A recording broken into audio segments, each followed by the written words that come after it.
Joshua, unmute yourself. Welcome, everybody. So this is the second of our Getting to the Music of Ernest Bloch study group sessions. Really nice to see you all. Today, we're talking about the American experience. Ernest Bloch embraces the philosophy of Alfred Stieglitz. Now, our speakers today are Josh Friedlander, conductor and music director of the Northwest Pacific Chamber Orchestra, founder and teacher of the Friedlander Violin Studio in Olympia, WA. That's Washington, I take it. He also teaches music, and I'm not sure if I've got the right place here, so he'll tell us exactly where he teaches. And I also am the orchestra teacher at Black Hills High School. So not St. Martin's, as it says there. Okay, excellent. And Eric Johnson is Professor Emeritus of Photography at Cal Poly State University in St. Louis Obispo, California. Eric printed from Ernest Bloch's archive of 6,000 negatives at the invitation of Bloch's children, beginning in 1970. And Bloch is the only important composer to seriously explore photography. So I'm happy to hand you over now to Eric Johnson, who will take the lead in this exposition. Thank you.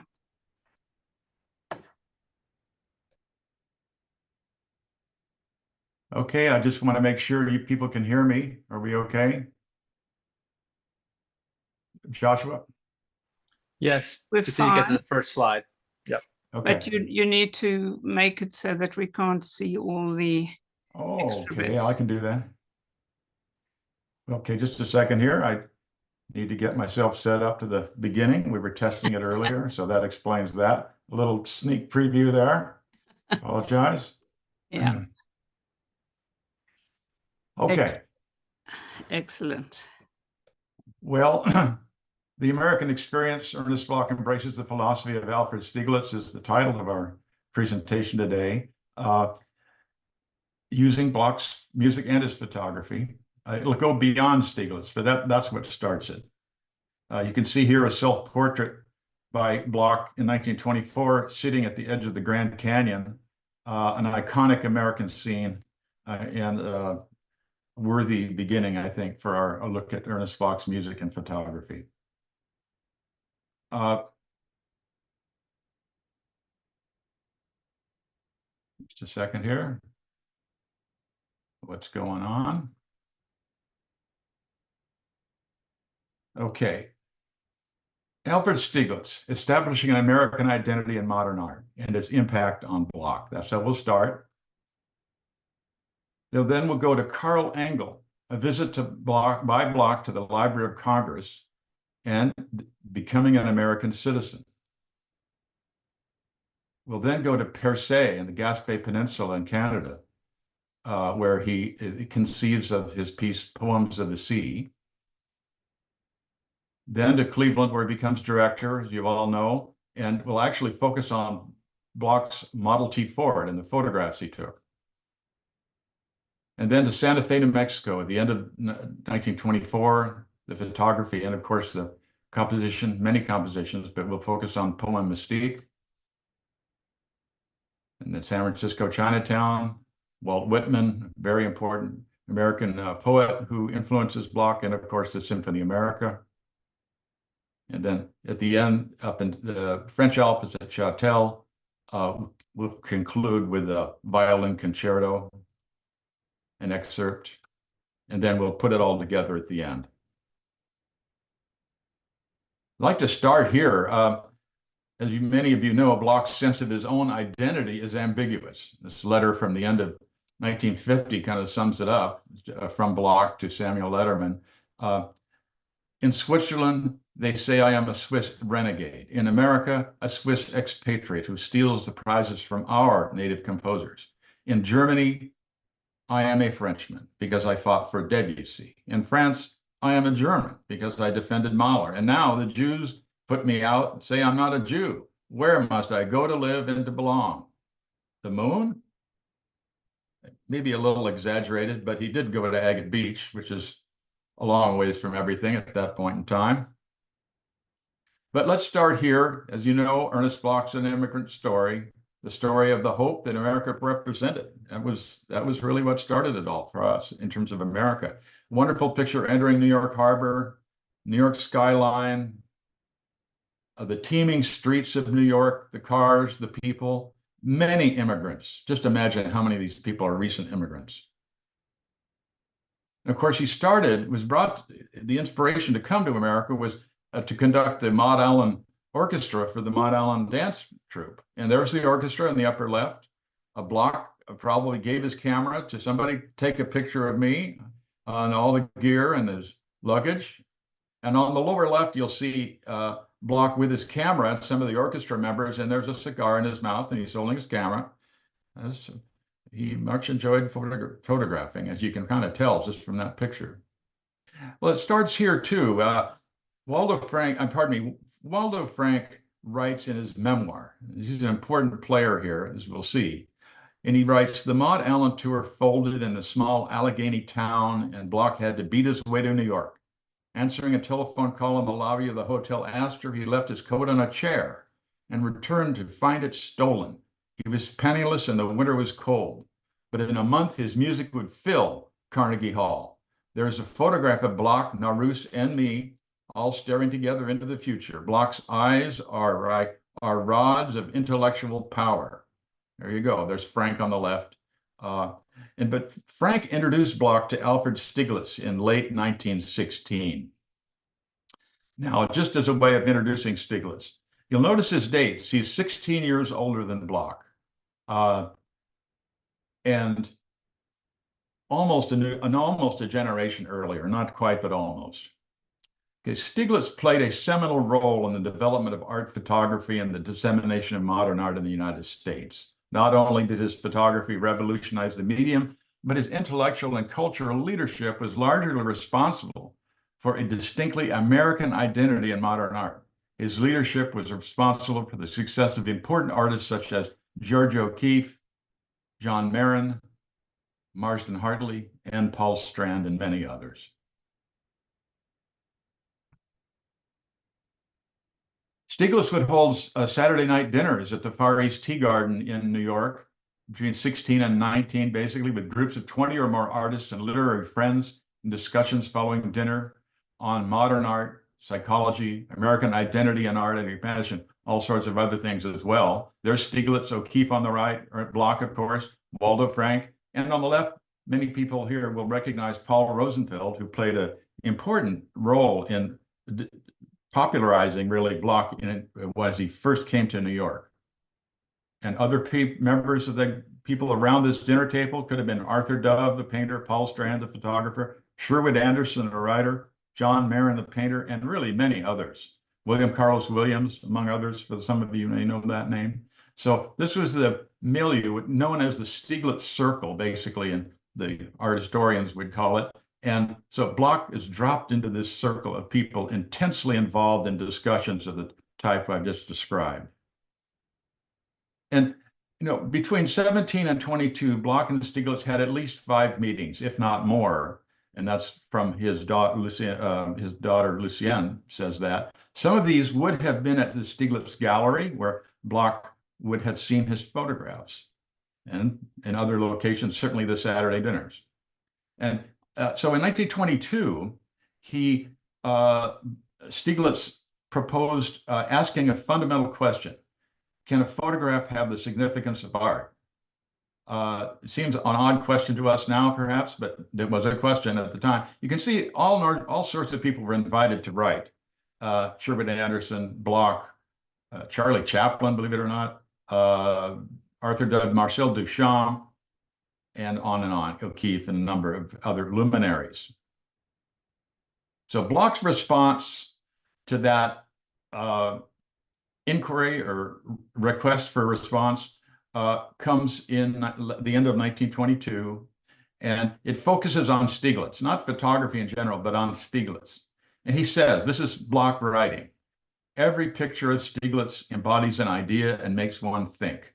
It exceeds usual photography as far as a great artist exceeds a mechanical piano. The dead camera and all other technical means are only tools in his hands. And just a couple of early Stieglitz pictures, The Hand of Man, Old and New New York. And Bloch continues.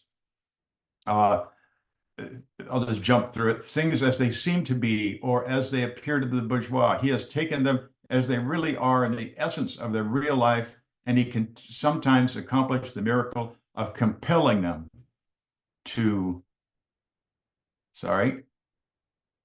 reveal their own identity, not even always as they are, but as they would be if all their potentialities could emerge freely.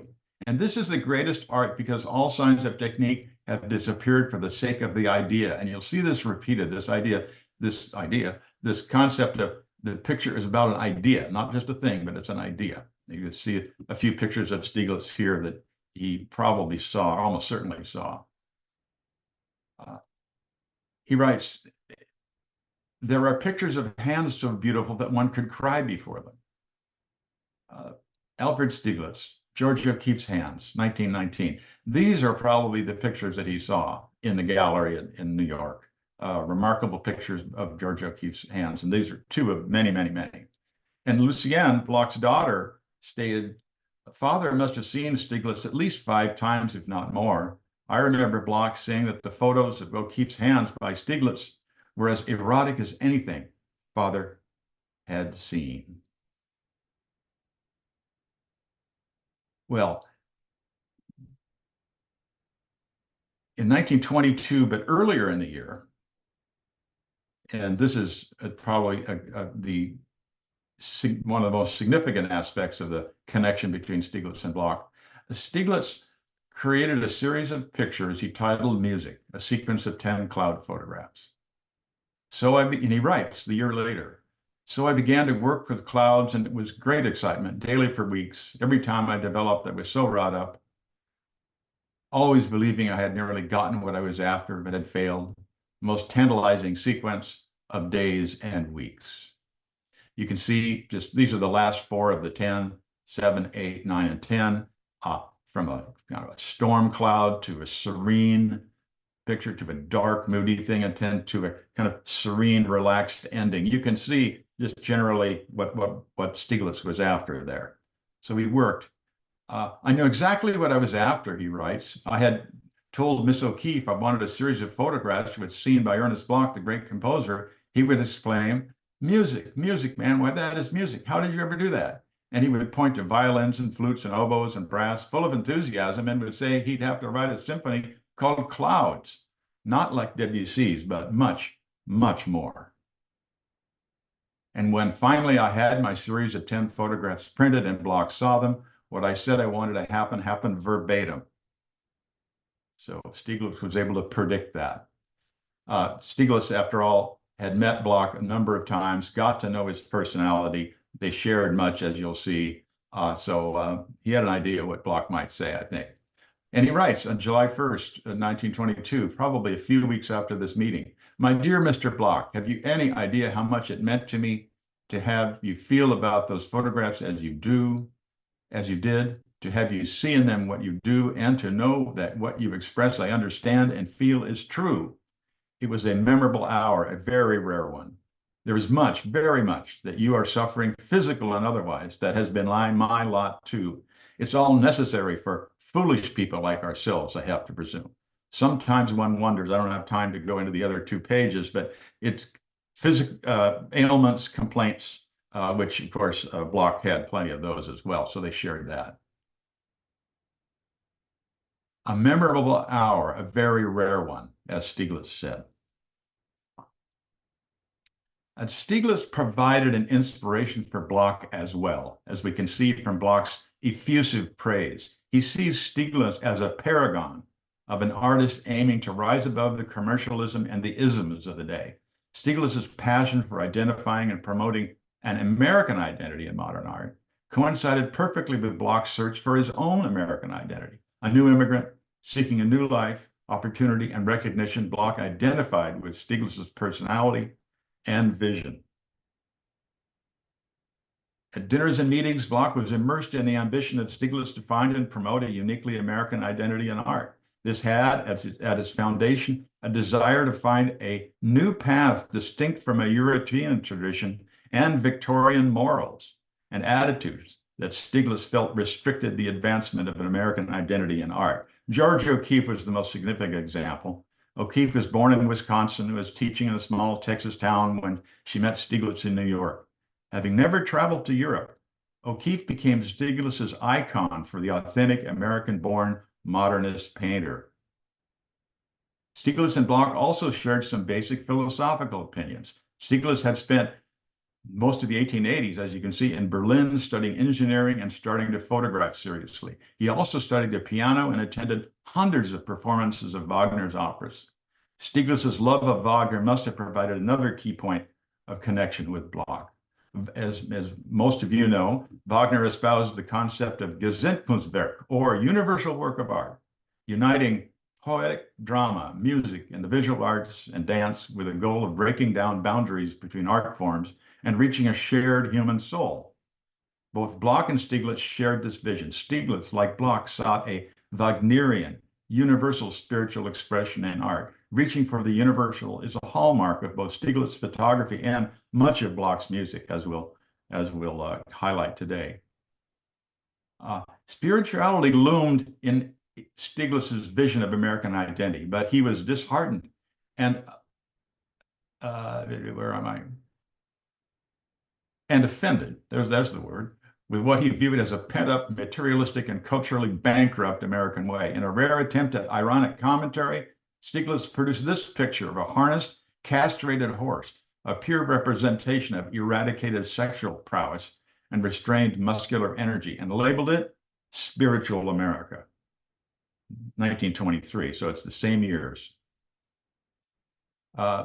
Photography is my passion. The search for truth is my obsession. That's a line from Stieglitz that's very well known. I'm an American. I'm sorry, I'm not reading that very well. From a catalog in 1921. In 1925, he put together an exhibit. Remember, he was promoter and he had it in a gallery and exhibited many, many people. So that was his method of promoting them and writing about them. He titled the exhibition, Seven Americans. You can see 159 paintings, photographs, things recent, never before publicly shown. Dove, Hartley, Marin, Demuth, Strand, O'Keeffe, and of course, Stieglitz himself. And don't have time to read the left side, but you get the feeling. It's an important exhibition kind of arguing the case, presenting the case for American modern art. Example, the artists that Stieglitz promoted were an American expression of the modernist tradition of focusing on the, quote, purity of the medium, whether the precision of the photographic lens or the freedom of the empty canvas, but with distinctly American or modern subjects. John Marin, the wonderful watercolorist, you can see the energy of the foreground laid upon the background of the high-rise, and a modern style landscape from New Mexico by Marston Hartley. And most significantly, George O'Keeffe, one of her most famous paintings is on the lower left here, the Black Iris. It's about 3.5 by 4.5 feet. It's a pretty large scale. And of course, it's the focus, the intent focus on the flower. And she's became very well known for that work at that period of time. Very unique. And here we are, George O'Keeffe and Stieglitz, as some of you know, are married. They have years and years together, although O'Keeffe spends a significant fraction of her time in New Mexico a little later on. But here they are, both living at the Shelton Hotel in New York, looking at the new high-rises being built, the changes in the city of New York, and of course that wonderful painting by O'Keeffe at night. And if you look closely, you'll see that little red, Alfred Stieglitz in neon. That's what you see if your screen is big enough. And here's Stieglitz in 1935 by Ansel Adams. He put this card you see on the upper right in his gallery, which he named American Place in the late 20s all the way to the decade of the 30s. You can see it on Madison Avenue there. And he listed this: no cocktail parties, no special invitation, no advertising, no institution, no isms, No theories, no game being played, nothing asked if anyone who comes know anything on the walls except what you see there. You can imagine almost Bloch writing that list. I mean, it's really remarkable. And now Stieglitz passes away in 1946. In 1947, a memorial portfolio was produced. People were invited to make tributes, and Bloch made his tribute. And he writes, I shall never forget my 2 short meetings with him so many years ago. They are alive as he is within me. Since 20 years, I have in my courses almost each year referred to him and quoted a few unforgettable talks we had. Not only his marvelous works of art, his interpretations of life, what he called the machine subservient to man's thoughts and visions, his incredible technique he never mentioned. It was a tool in his hands for a higher purpose. What an example of spirit in our present time of robots. So Bloch and Stieglitz had a tremendous connection. And remember, 16 years apart, I think Stieglitz presented almost, as I say earlier, a paragon, something, a symbol of what Bloch himself was after. Now I think, Joshua, you will go from here. Now we're going to go to another influence for Ernest Bloch, Carl Engel.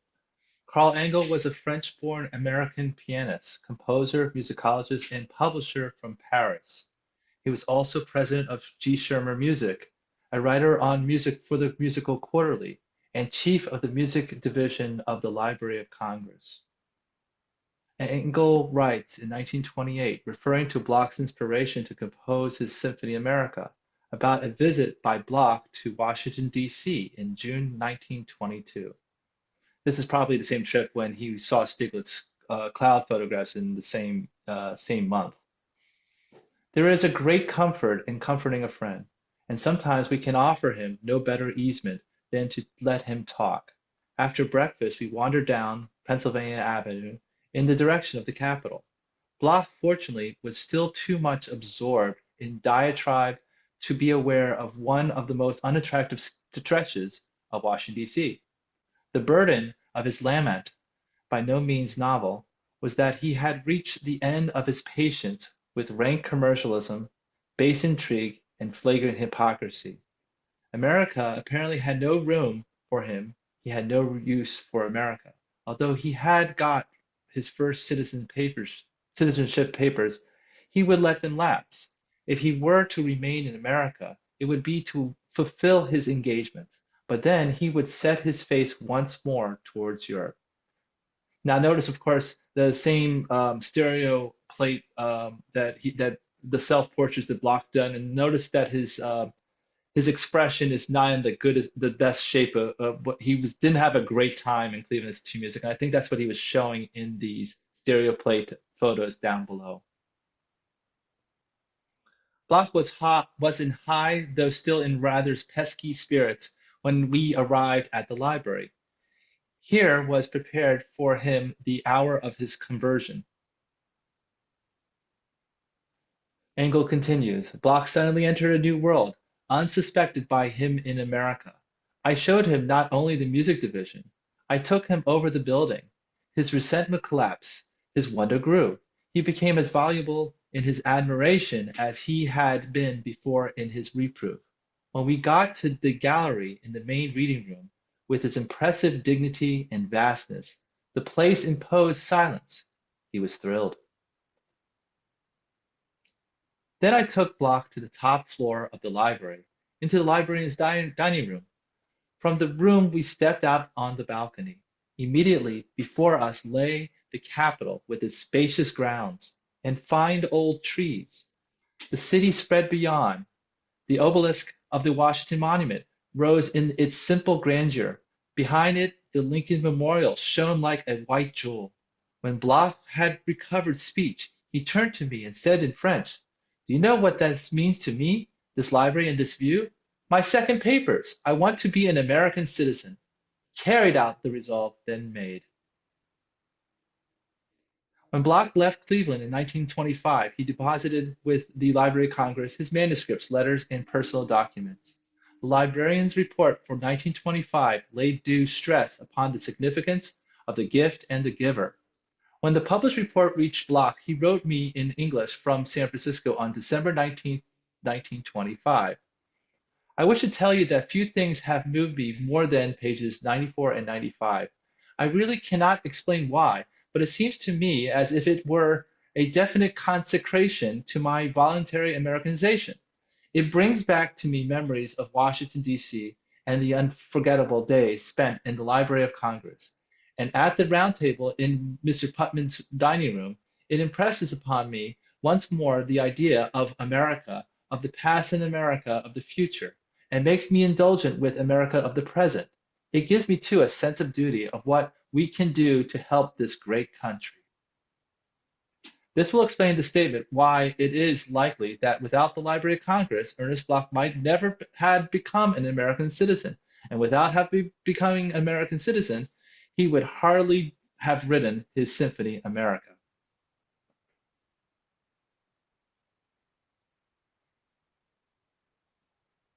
Now we're going to go to our first musical example of this presentation, but we're going to talk just a little bit about Percé, Gaspé Peninsula, Canada, summer 1921. The piece we're going to be talking about is Poems of the Sea. The musical examples we show will highlight Bloch's response to setting with people close to the land, as well as an extensive use of folk tunes and indigenous music. This connects to his search of authenticity. Bloch identified with those people who were close to the land far from musical circles. From Percé to Santa Fe, he was attuned to this. Now notice all the photographs that we're showing as well. Suzanne Bloch writes, during the summer of 1921, before moving from New York to Cleveland, where he had become director, Bloch took his family for a vacation to a little village of Percé in Canada at the edge of Gaspé Peninsula. The little fishing village was picturesque, with the sort of native that delighted Bloch, who always liked the simple people close to the soil. He met some remarkable people, old seamen, who spoke in a hard-to-understand French full of 16th century expressions. The Archbishop from Montreal, with whom he paced the beach, singing together in full voice Gregorian chant.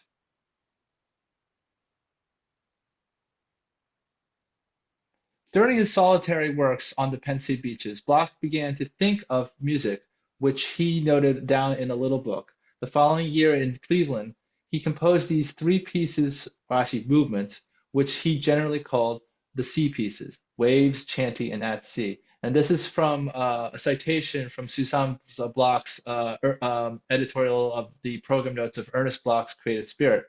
Now on the right is a poem of Walt Whitman, which is also going to be an inspiration we're going to see a lot of. Walt Whitman's, this is shown also in the program notes, that is also influencing him to composing Poems of the Sea. You can just look at it a little bit and then we'll go. Okay. So in this one, we're going to listen to the second movement of this Poems of the Sea. It's called Chanty. And I want to, obviously, with anything with Bloch, there's the open fourths and open fifths and the Scottish net da-da that he does a lot in his music. So those are all like staples of Bloch. But what's very important about this is in the B section of this second movement, it says in the style of the folk song. And this is going to be a common trope that we're going to be hearing in a lot of the pieces that we're going to be hearing today. So we're going to listen to the second movement.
Joshua, could I say a quick thing?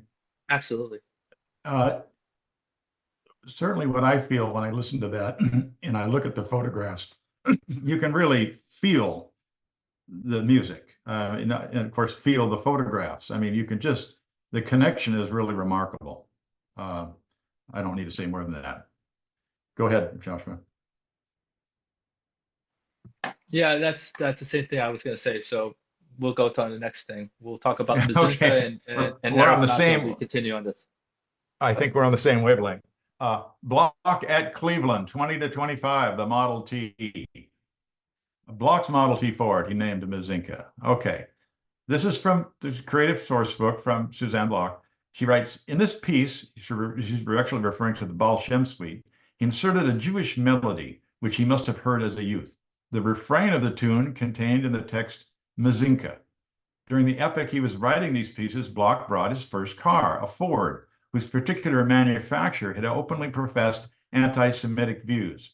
Bloch, with his usual sense of sardonic humor, at once named his car Mazinka. Well, so there's Mazinka. Now, I just ask you to think about what he did here in his photograph of his car in the landscape. He stopped it, got his camera, got out, came up a hill, photographed the car with a landscape and even a river in the distance. So it's not just a picture of a car, it's a picture of, as Stieglitz would say, and Bloch said about Stieglitz, it's a picture of an idea, openness, even freedom, one could argue. So it's a picture about an idea. And maybe more different style of picture here, self-portrait having a picnic with his Mazinka, self-portrait changing a tire with Mazinka, another picture of Mazinka in the distance. That was actually half of a stereo plate, you can see, because it's square, so he had to do stereos as well. Self-portrait lighting his pipe at a stop narrow bridge sign, and with his family. You can see this is half of a stereo plate. Yvonne, his wife Marguerite, Suzanne, and Lucienne sitting in Mazinka and Mazinka. And I would argue this car certainly represented freedom for Bloch. And think about it. This is something that he no doubt associated with being in America. The fact that he made so many photographs of it, many with himself in the picture, shows an excitement of accomplishment and independence. This will thank Lucienne Allen. I think Joshua might have taken this picture, if I recall. This is one of the photographs on the back side. Lucienne Bloch's daughter writes regarding the Santa Fe, New Mexico. Stieglitz and George O'Keeffe influenced him to go there. I don't think he would have known about going there without George O'Keeffe and Alfred Stieglitz encouraging him to go. And now to New Mexico. Here you can see a couple of train photos that Bloch took. Bloch took the train trip to Santa Fe, arriving in early November 24 with his luggage, musical notepads, and 3 separate cameras. One, a stereo camera that he used extensively during this time. One, a smaller film pack camera, 2¼ 3¼ inch negative size, and a larger format camera able to take 3¼ 4 inch negatives. He also had a tripod. So he had his gear with him. And here we are in Santa Fe, La Fonda Hotel, wonderful picture, catching the light. You can even see icicles coming down there if you look right in the center, actually. This is the hotel where he stayed. The street scenes in Santa Fe, wonderful, really captures the feeling so well. You know, the curio, Indian blankets for sale, this sort of thing, Navajo, this and that, Navajo that. Another picture that, those have been seen. A bunch of these have never been seen. The nun walking on the sidewalk, if you will, in Santa Fe from behind. A man with hat and suspenders. You can see why he had to take that picture. Both of them, you can see why he did that. This one has been seen. Louis Lewitsky's secondhand store in the Burrow Alley. If you look very close, you can see the name, the label of it, Burrow Alley, which is kind of a famous spot in Santa Fe. But the thing I'd like you to notice is that, you know, dramatic lighting, wonderful. You can see he's really wanting that Louis Lewitsky sign to be front and center, but there's a man walking. And it's a totally different picture because of that. That gives it life, gives it authenticity, gives it scale, a bunch of things. So it's really a better picture because of that. And here we are in Palace Avenue in Santa Fe, and looking at the Cathedral of St. Francis of Assisi in the distance, and another street scene which captures the feeling of the city so well. And so we'll now be kind of focusing on this, the St. Francis of Assisi Church, which is a more contemporary picture, obviously on the left. If you look on the right of that picture, you'll see La Fonda parking. So La Fonda Hotel is literally right next to this cathedral. And we even made a little map there with an arrow. The right arrow is pointing at St. Francis Cathedral. The other arrow, the slide to the left is pointing at the La Fonda Hotel. And up just a little higher on Palace Avenue, you can see the Museum of Fine Arts as an arrow. And that's where he composed, as we'll see. So he stayed at La Fonda, next to the St. Francis Cathedral, and then the museum is where he did his compositions. And there's another picture he took of the La Fonda Hotel. And we want to thank Matthias Bloch for his tremendous presentation in January of 2022, not 1922, of the about the his wonderful love affair, really, with the poem Mystique. And if those of you who've never seen that one, highly encourage you to view that online. In any case, important for us was that he translated from the Lewinsky biography some key things that really help us in this presentation. This is a picture by Bloch, of course, of a slightly different angle of the cathedral. He writes to his wife in the middle of November. Well, I have finished the sketch. When I came here, I somehow had the idea that this poem Mystique would become a posthumous work. But look, I am alive. It's strange. I have written this mystic work. I have finished it in the real atmosphere of the old Spanish church. And here's another picture he took of this old Spanish church, as he calls it. And another aspect of this that I call your attention to is it's not just a picture of church and a car. There's a man walking in the lower left corner. Again, he knew when he just didn't take a picture of something, he waited to get it even better. And that's the scale, the kind of the instantaneous authenticity of it is heightened because of that. Just continuing, and we'll pass it off to Joshua here in a second. This is the auditorium where he composed everything in Santa Fe. These are pictures that have never been seen, at least to my knowledge. The lower left one is a contemporary picture of the auditorium in the Museum of Art in Santa Fe. You can see the stage, the piano is up on the stage, and the interior architecture, which is so emblematic of Santa Fe, and you can see it in a somewhat crude picture. I apologize for that. It's the best I could do. You can see that's the same stage, and there's the piano now below the stage. Another picture by Bloch of him where he composed his works. And stepping back, and kind of just the fact that he's taking these pictures, it reestablishes the importance of this place to him. And then I'll pass it off to Joshua now. Okay, so this is thank you for Matthias Bloch. This really fantastic translation to the French letter to Alfred Pochon, I believe. The sonata is, in a way, the world as it is, with the crazy fight of premortal and blind forces.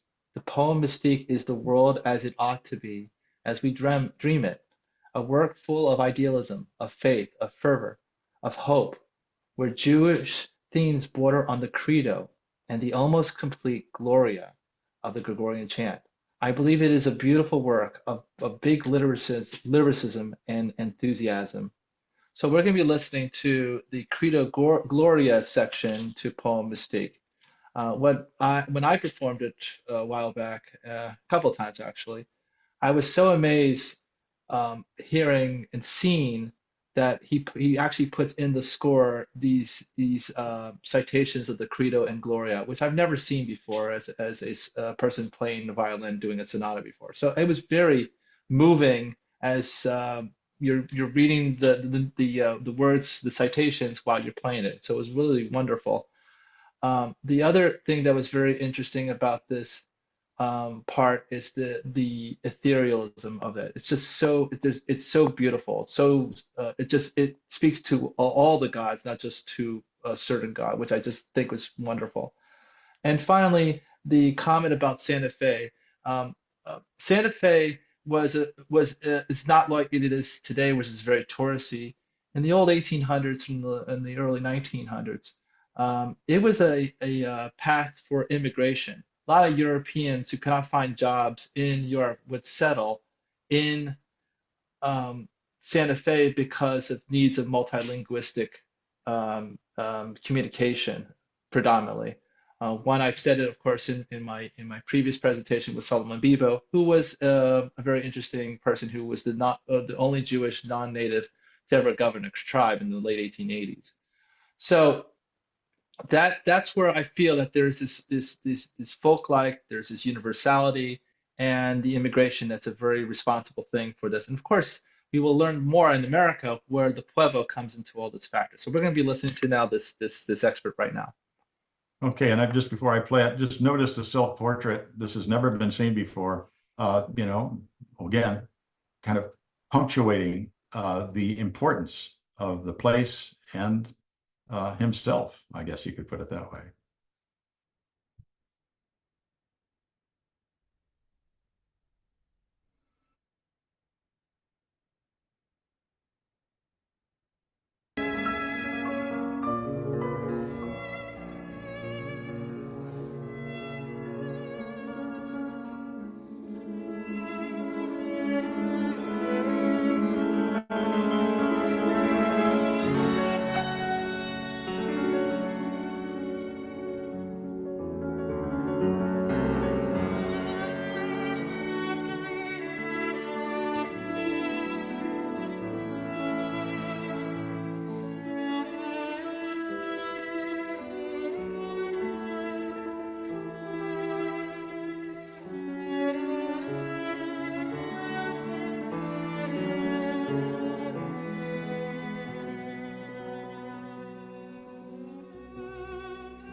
Anything else to add, Joshua?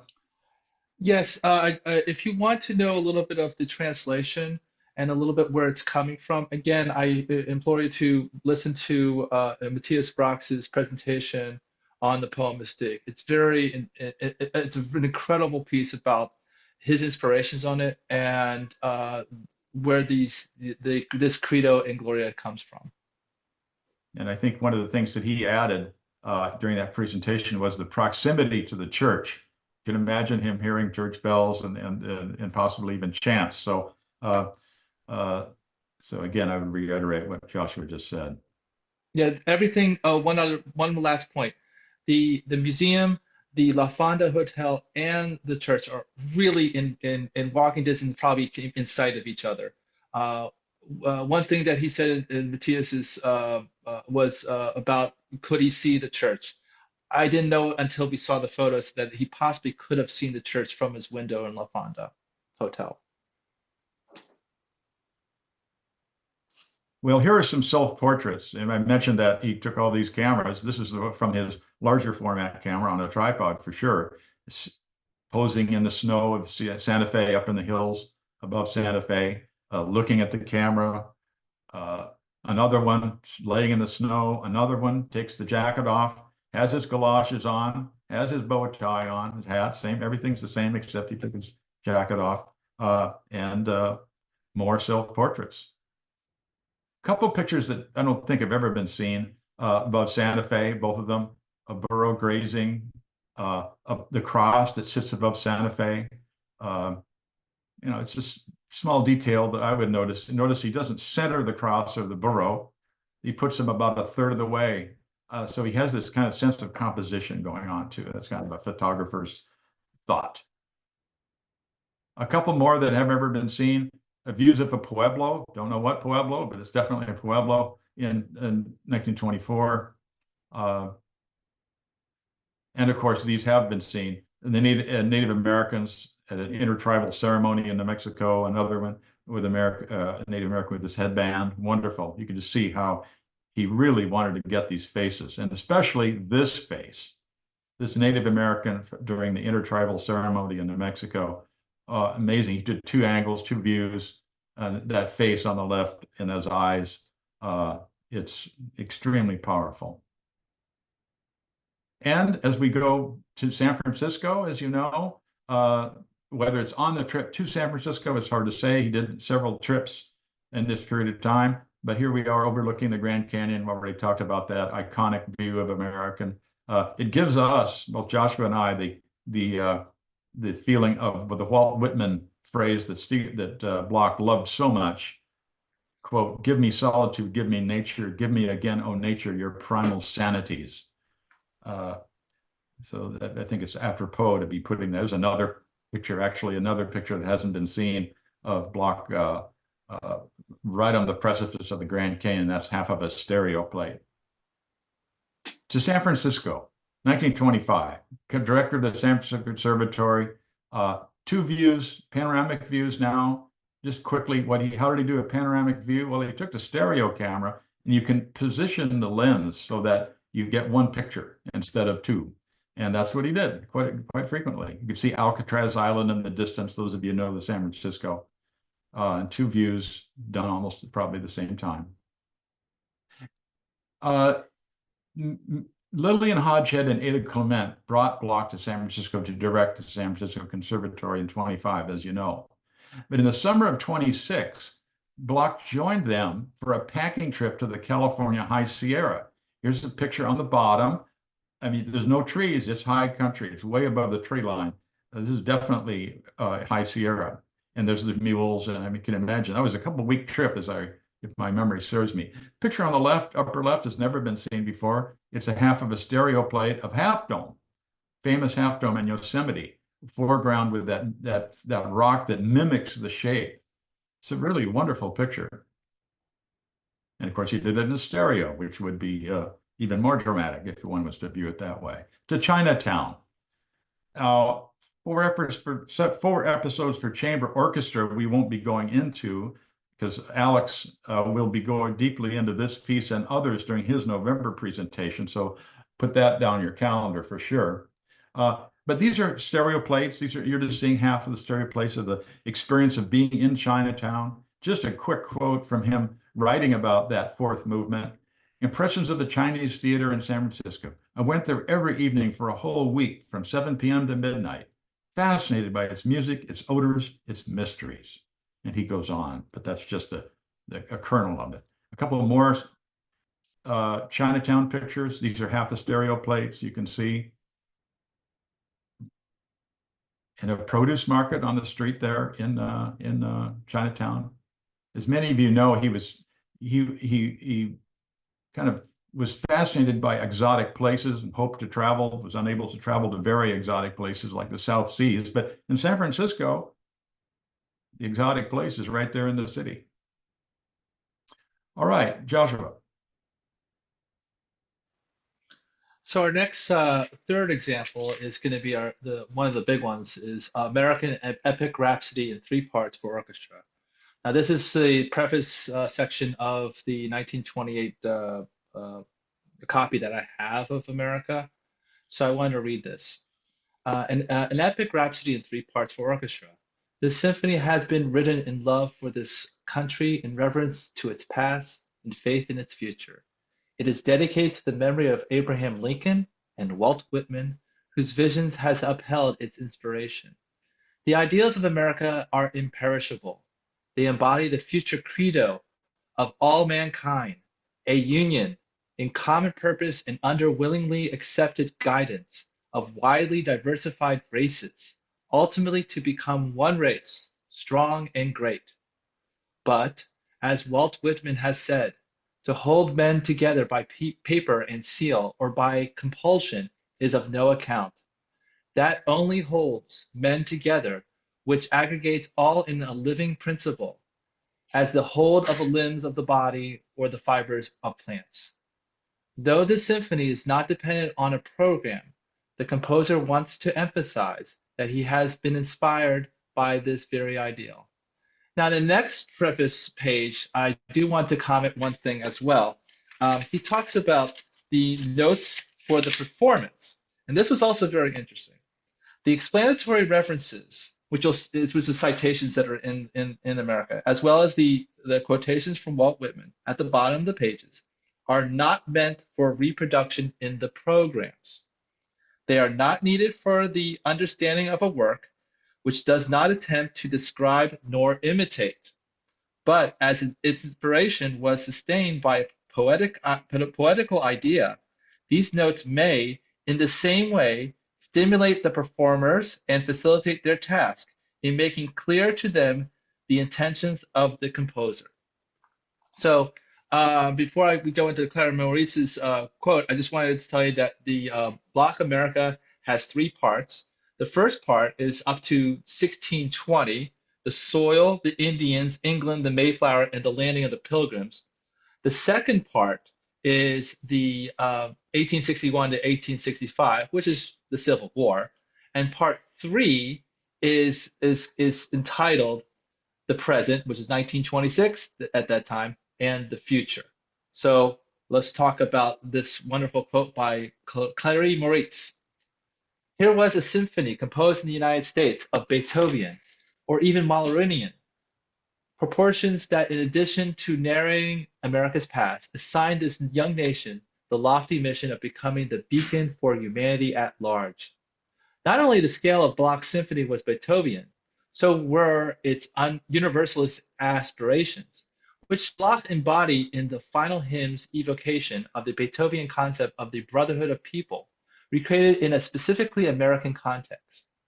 By incorporating music of Native Americans, African Americans, and the European settlers into his America, Bloch seems to have realized the utopian dream of an American composer, Henry Gilbert, who in 1917 predicted that the folk songs of the various races would be fused together by a powerful American spirit, by a mood of fundamental optimism and heroic valor. A Wilmot fit. Oh, we lost it there. We lost the end part. Went a little too quick. Oh, I'm sorry. Well, we'll just go Well, forward. We'll just keep on going. Okay. So on this part, I'm going to show what the citations that you'll see from Native American and Black African Americans in the score. With the exception of the Indian Pueblo song from New Mexico, all these citations were authentically taken from the sources given and is shown in the America's prefaces section. One was Francis Densmore books, the Chippewa music and the Mandan and Datsa music. The Pueblo, he didn't have to because he was already there for 2 months. So he probably did his own research on that. And we'll talk about it in a second. And the Dorothy Scarborough books, which is called On the Trail of Negro Folk Songs, which was also it premiered. It was published in 1925. Now the score says 1926, so it comes at the same time when the America was being composed. So what you're going to hear now in these citations, you will see underneath the score of you will see these citations posted. The parentheses is telling where the authentic theme is coming from in the orchestra. Furthermore, the difference that you will hear also with the Pueblo compared to the other ones is the Indian drum beat. There is an Indian drum in the score that's asked to be played. Now, obviously, it's the size. It can be similar to what a powwow happens in Bloch. You're going too fast, please. Oh, Go I'm back sorry. a little bit.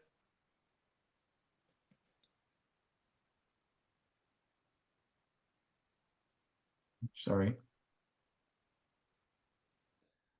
Well, So just go ahead keep it forward. going. Okay. So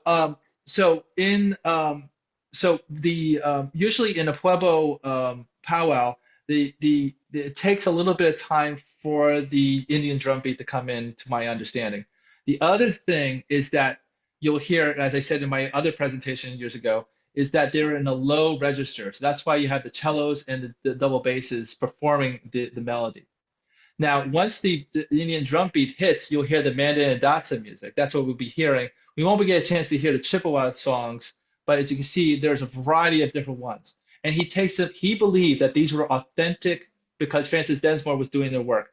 The other thing why he didn't use Francis Densmore for the book for Pueblo is that it wasn't even published yet. It was in the 50s.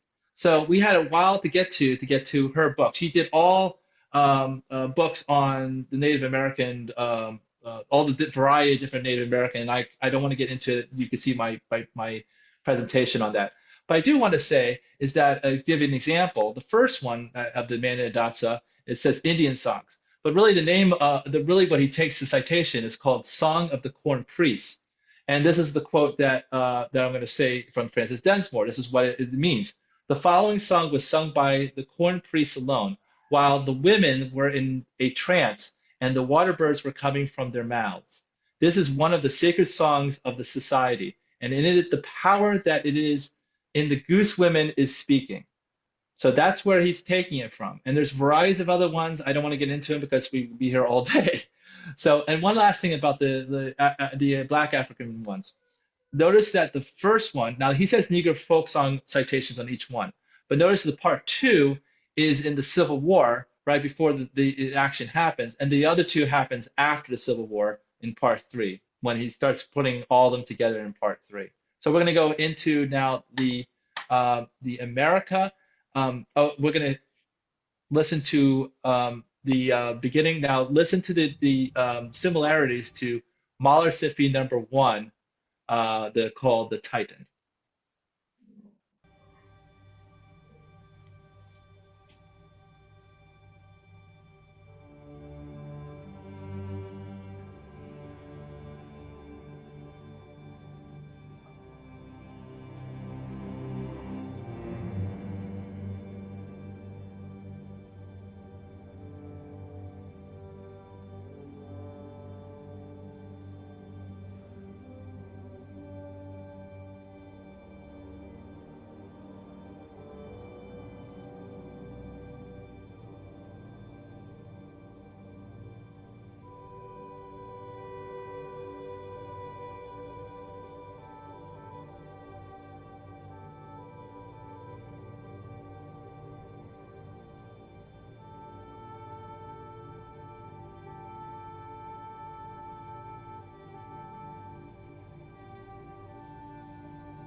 One other thing to comment is that the beginning of America, these are not the Native Americans that you probably would see when you're coming on shore.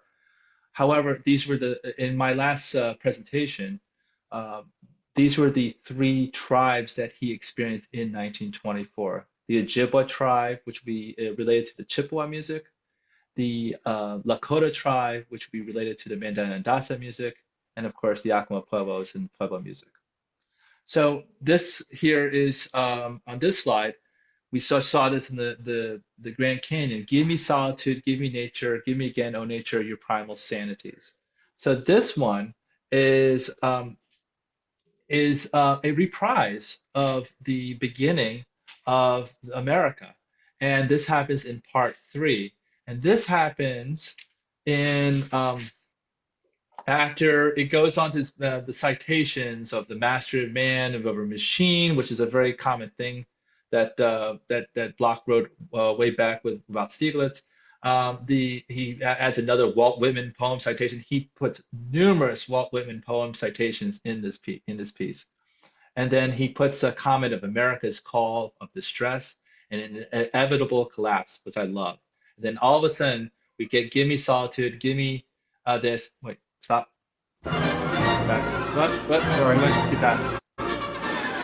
Sorry, go ahead. Yeah, we got it back one more time. So back to the I'll last just leave it one. here. I can leave it here, Joshua. Yeah.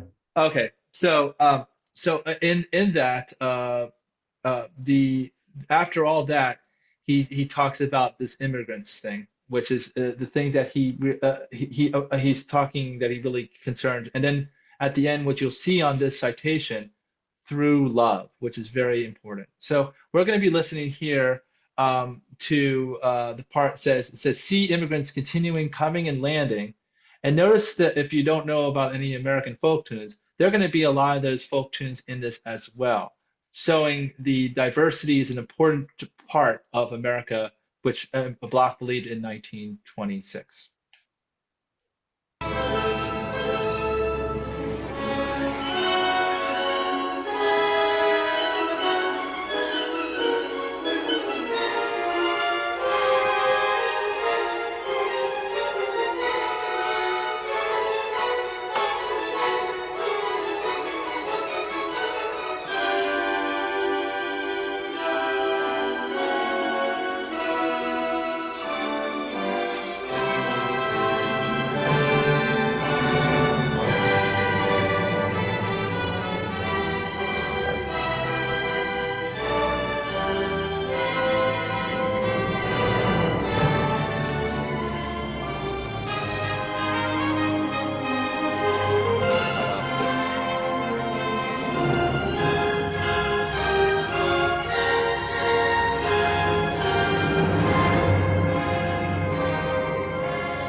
Now we're going to listen to Ernest Bloch's words himself.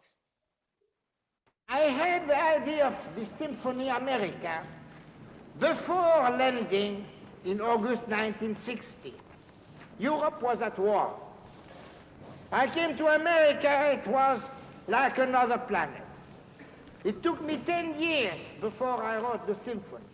I had to absorb America. And then the music came. I wanted then to use some of those beautiful folk songs of America.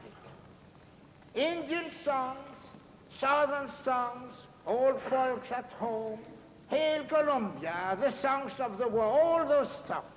I am not ashamed of them. They are as beautiful as those of any country. And they moved me, and they still move me, because they are the songs that to my imagination bring back the pioneers and those who made this great country, those of the past. Of course, to use all those folk songs and give them unity, that it be not a hodgepodge, there ought to be a central idea. Well, the central idea, I thought at that time already, to write a song, to unite all these ideas in one melody. Well, finally I succeeded after much work and much trouble. Now this hymn comes in its full form only at the end of the symphony. The whole symphony is built up on this hymn. And my idea was that the audience, the American people, you, all of you, would sing this song. Now you see, this symphony is your symphony. I hope I wrote a good work that you may come at the end and sing it with us, with the orchestra, with me, much more than music. A kind of heart, giving our hearts to our great country in faith, not only in what is now, but in what has to come and can come. An example to whole of humanity, of no discrimination, of unity of different people, different races, different tongues, all that, all coming together.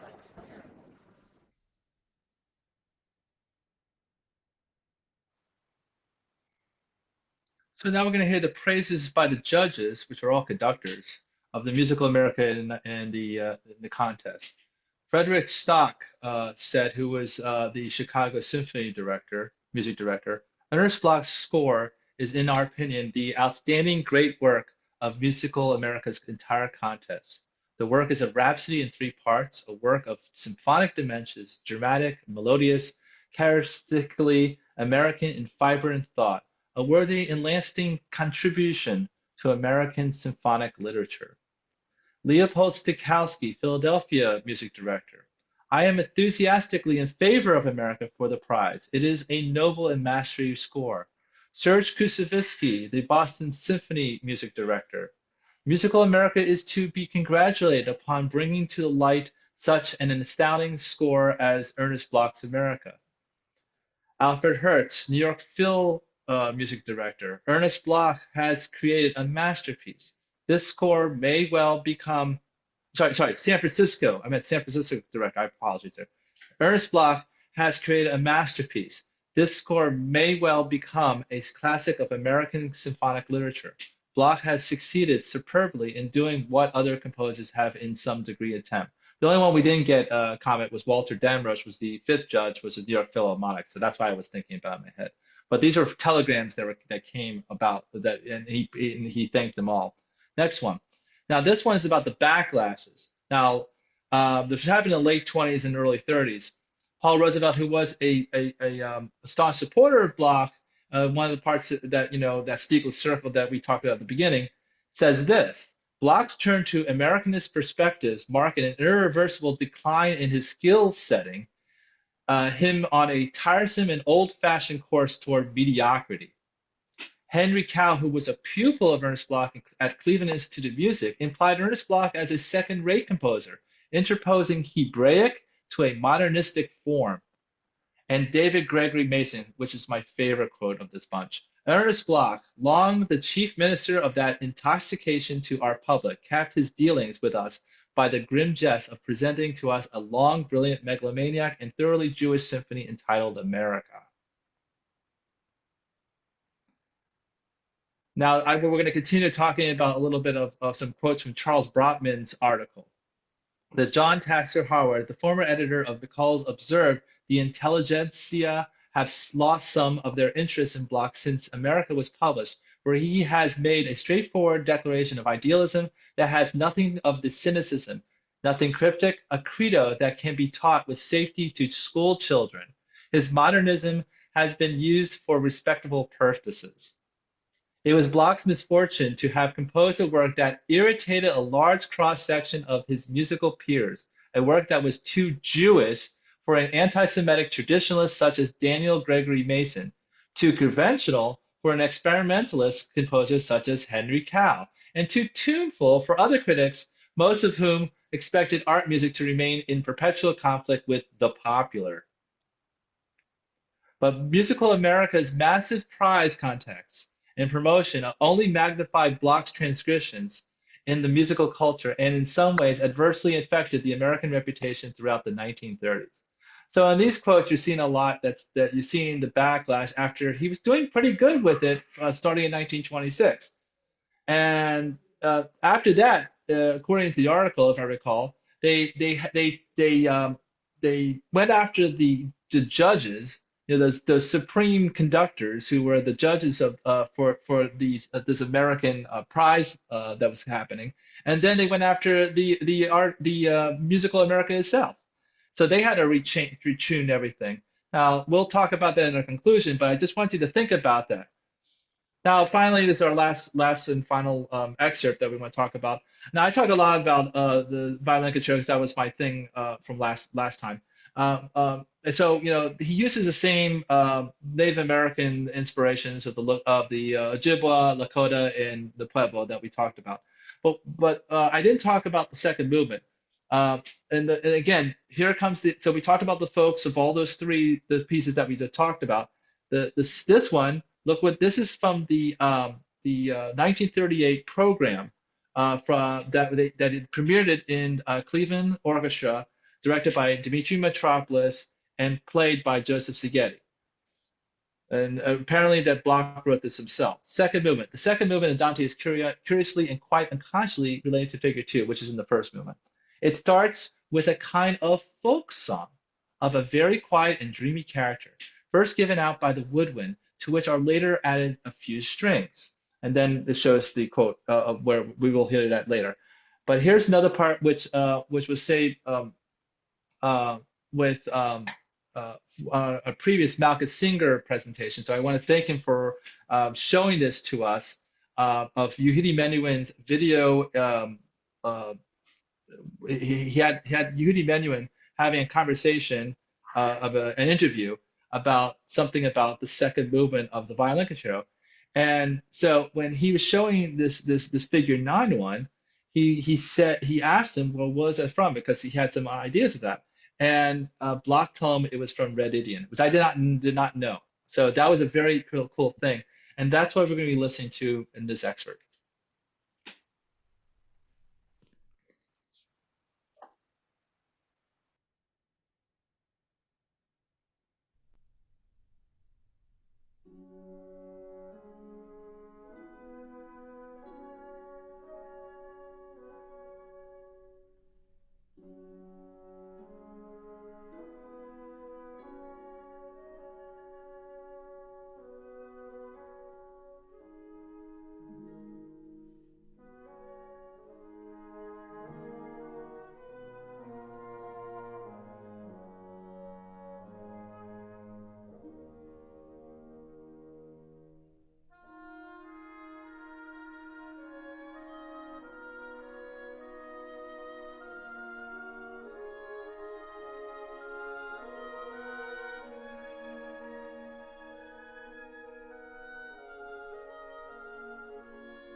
And I just wanted to add, if you heard, there's a little bit of timpani.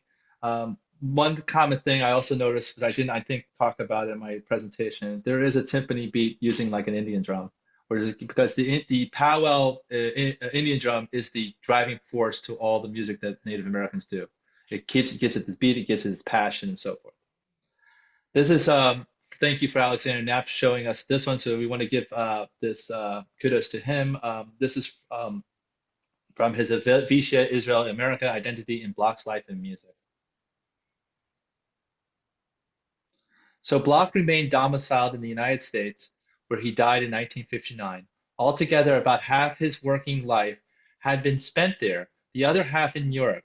His situation can be summed up in the words he wrote to Alfred Stieglitz from Agate Beach, Oregon, on November 28, 1941. I feel and I'm aware of being in exile for 30 years in this vast country where, in spite of everything, I feel a stranger. Physically and psychologically, a wandering Jew all his life. He never found his promised land. Well, I'd like to start our conclusion with just a reminder of Stieglitz's statement before his American Place gallery. You'll remember all those words. Though Bloch, as Knapp says, never felt completely accepted and at home in America, it was America that exemplified the idealism, diversity, and universality that was such a part of his philosophy. From the skyscrapers in New York to the pueblos of New Mexico. You got somebody coming in there. Can you take care of that, Josh? From the skyscrapers in New York to the pueblos in New Mexico to San Francisco's Chinatown, he embraced the diversity he experienced as the greatness of America. Go ahead, Joshua. Although the Bloch's critics thought he was naive, Bloch was creating in his America Symphony an ideal of America becoming one race, strong and great. In other words, Bloch's beliefs of diversity, authenticity, and universality could allow a contemporary audience to hear more of his music.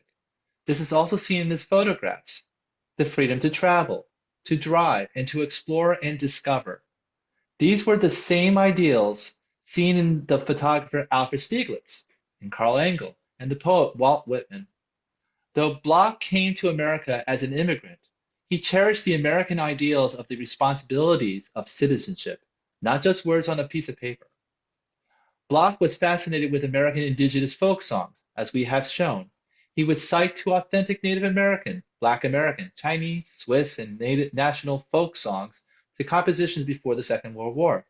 His music also links to his pictures of people celebrating the melting pot of America, the seamen, the farmers, and the indigenous people, or as Ernest Bloch once told me, Ernest Bloch II, the caretakers of the earth. Bloch and Stieglitz. Oh, sorry. I'll finish it off here, Joshua. You're on a roll. But Bloch and Stieglitz rejected commercialism and elitism, but rather believed that Americans can be, quote, the master of man over the machines, his environment and himself, a quotation he added in part 3 of his America score. Bloch embraced the distinctive American spirit that Stieglitz embodied and promoted.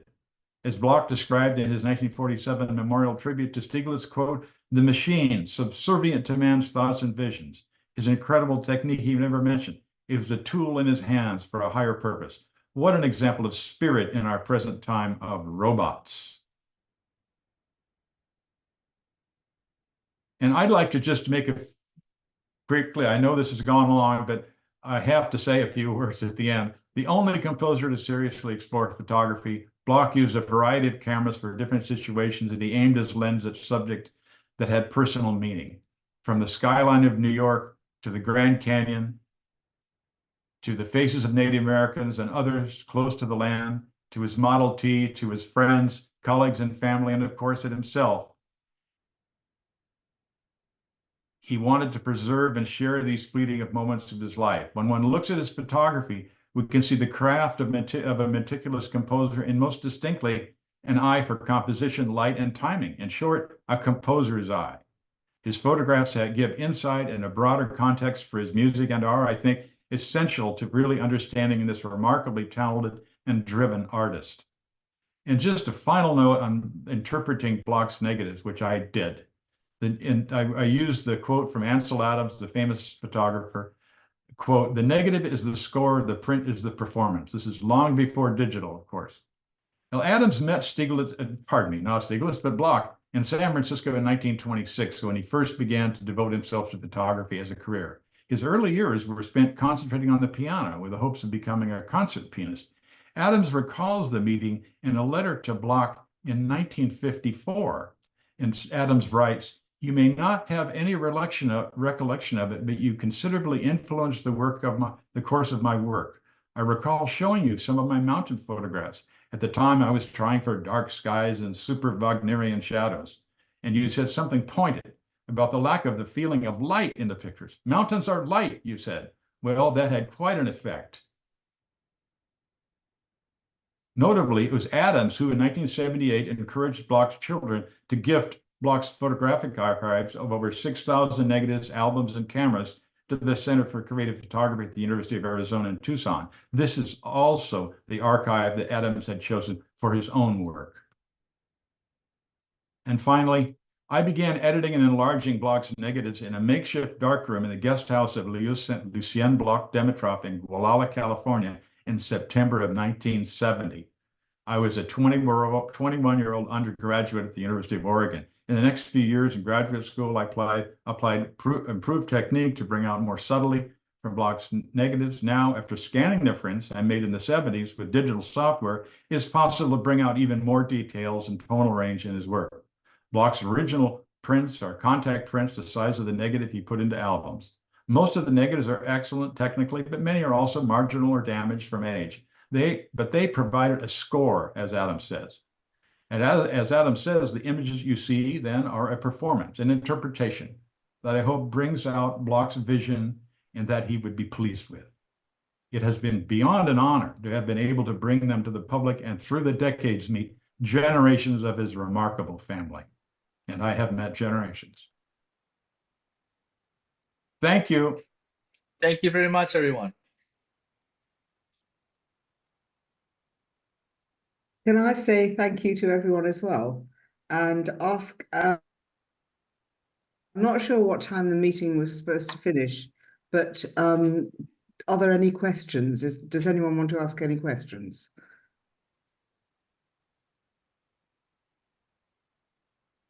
Unmute. No? Unmute yourself. Ella? Yes. No, I looked up Santa Fe, where it was in, I happened to see there's a Georgia O'Keeffe Museum there. Is this a coincidence that he went there? Yes, she had two places that she lived. She actually had two residents in Santa Fe. She lived there, what was it, just years after 1924, if I recall. And Yeah. but ironically, Stieglitz never went down there, so she would do a lot of traveling as soon. Yeah, Stieglitz was a hypochondriac, very much like Bloch. He's so bad that he wouldn't, O'Keeffe describes Stieglitz, he wouldn't leave more than 50 miles from New York. He'd go up to Lake George, his family home, and back to New York. He was afraid of his health. So he didn't go to New Mexico. Oh, sorry. Yes, Angus. Unmute, please.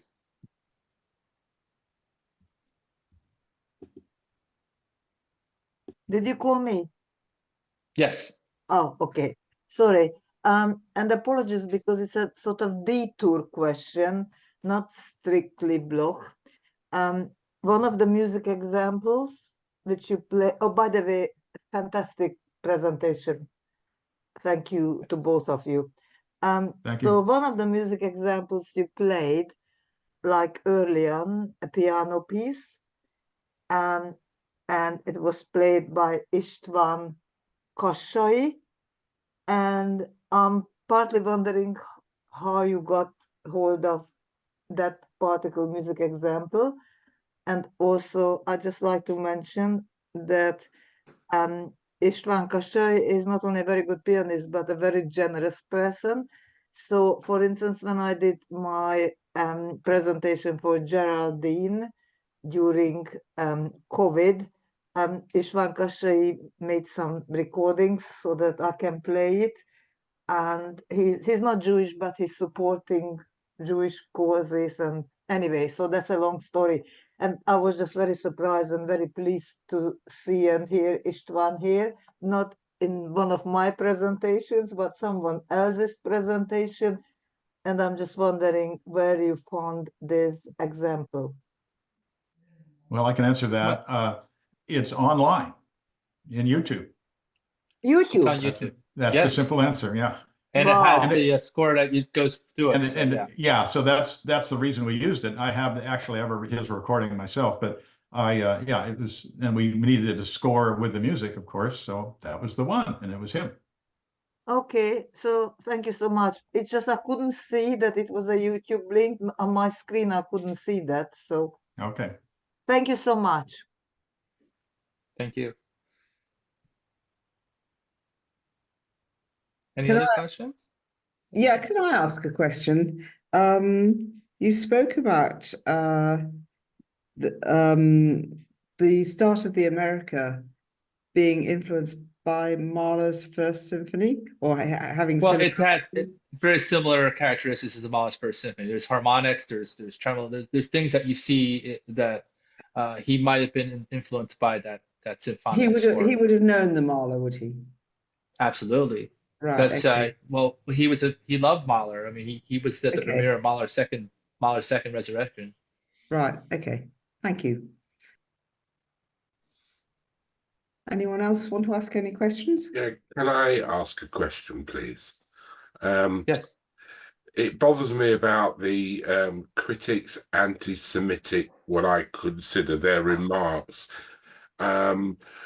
When the judges, made their remarks, and which was exceptionally good, did they have to change their mind? Were they forced into it? Was it the time that they lived in that caused a problem? But he seems to have wandered around as a wandering Jew, even though he lived in America with no place that he could call home, wanting to become, I suppose, Jewish, but didn't know how. That's my interpretation. Do you think I'm correct in what I'm saying, or do you have any comments on that? Well, my comments on that, I feel I think I don't know where the timeline of the comments. Sorry? Somebody asked me a question? Oh, so my understanding is that I don't know when the comments to the critic comics, so we're not sure of the times. They didn't really give us that. But I do feel that there was a certain backlash after I think it was becoming successful, and I think the conductors who were premiering it, like the one we just listened to, was Stokowski. I think it was becoming very popular, and then I think from that time where anti-Semitism was really growing steam, I have a feeling. This is all in my own opinion, that it was a turning point in Bloch. I think there was things that, in my own opinion, I feel that that once he's America, where he put all of his heart into that piece, that then you see a lot of negativity, which I think Alex Knapp's did discuss in his in one of his articles. And I think that, when you listening to his writings afterwards, you can see how much of a toll it took on Bloch. And I also saw, even with Waldo Frank, he called him suffering and struggling. That was another word that was happening. So I think there was a lot of things that were occurring with Bloch and with anti-Semitism, generally speaking. So I feel the same way. I feel that a person who has created Jewish-inspired works prior to it, they left him in the cocoon that he only could do that and nothing else. It's almost like what Robert Godet was doing to him in Europe, with giving him the book, the Chamberlain book, The Foundations I think the 19th century, which was inspiration to the Hitler's Mein Kampf. So I think all that has something to deal with this, what was happening here. Does anybody else have any comments on that? I'd like to add, and I'm Bloch's great granddaughter. I would like to add that he complained a lot. That's who he was. He complained all the time. So you're going to find quotes of him complaining specifically about his Jewishness or the lack of. He didn't raise his family as a practicing Jew. They didn't practice Judaism. So though he was raised that way, I do think he always did search for acceptance everywhere, amongst everyone, especially his Jewishness, because he connected to that so much when he wrote music that was Jewish based. But he also wrote so much other music, and he was trying to connect to people in other ways as well. And I think a lot of it is just him not being happy, and he just was not happy a lot. But I do think there were moments that he was. I think when his family came and visited him up there in Oregon, those were some of his most, wonderful moments in time that he could share and really did feel like he belonged. His family belonged. All his, family ended up having their families staying in America, as opposed to his sister and her whole family all stayed in Switzerland. His entire family stayed in America. So there was definitely, he did have some pride in his American heritage, but his Americanism that he learned and grew with, and his family grew with as well. Yes, Alex. First of all, I must apologize for coming in so late. I had to deal with some kind of emergency, and I really, really am sorry, because I wanted to hear the whole thing. I look forward to looking at the video when the time comes. Anyway, what I did here was fascinating and really very much enjoyed it. I just wanted to say that there is a sort of a general tendency of feeling where we want to explain Bloch. And this is always going to be a problem, because with Bloch, everything is always very complicated. I mean complicated rather than complex. I think it was made complex by all sorts of personal issues, and not least his Jewish identity, and also, let's say, his Swiss identity, as well as his American identity. The thing is that one finds that he said different things about these things at different times in his life. And therefore, clearly, he changed his mind. Sometimes he felt very strongly one way and then rejected that and felt very strongly a different way. Sometimes he felt more than two things at the same time. And it was all very complicated. I mean, his relationship with the Jewish community was also very complex. Sometimes he loved them and sometimes he absolutely didn't. And you can tell that from his writings. So I'm not talking, impressionistically. I'm talking about what he actually wrote in articles and in letters. So we can see, that he's a very, very complicated character. So therefore, I do feel that he was very, very enthusiastic about America when he first went there. And I'm sure you've talked about this already, and I'm sorry that I missed the early part of the presentation. I really am. But I feel that it's important to show that when he was enthusiastic about something, he really was, even if later on he wasn't. And that is the conundrum. The whole time we're trying to make sense of Bloch, but it's very difficult to come down with any formula that will satisfy all the different manifestations of Bloch, his character, his preferences, his music, his philosophies of life, etc., etc. So I just feel that with the America Symphony, I think you would no doubt have mentioned it, that he actually wanted that anthem at the end to become the American national anthem. However, he also wanted the anthem at the end of Helvetia, his sort of like poem of homage to Switzerland. He wanted that anthem to become the Swiss national anthem. And I think he felt quite apart from all his passions about the Jewish music that he composed. So therefore, I feel that he was trying very hard to really live those identities when he was actually composing those works. But things changed during the course of his life. He did find a home in Agate Beach, where he was 18 years, the last 18 years of his life. And I think he did feel reasonably at home there, but he did feel neglected. But if you choose, sometimes if you don't live in New York or in San Francisco or Los Angeles or Chicago or many other really important, big cultural centers, shall we say, in the USA, then it may be that people don't visit you very often. And I think he felt upset that people didn't visit him more in Agate Beach, although it's, that time perhaps much easier now to visit Agate Beach, but it might have been much harder in practical terms to do so. So I'm just saying, I just want to emphasize the complexity of Bloch's personality, and the need perhaps not try to ignore things that don't fit, and just generally to feel, that he did try to make sense of his own complexities, and maybe he didn't really ultimately succeed, but he left us some amazing, amazing music, which I hope will get heard more and more.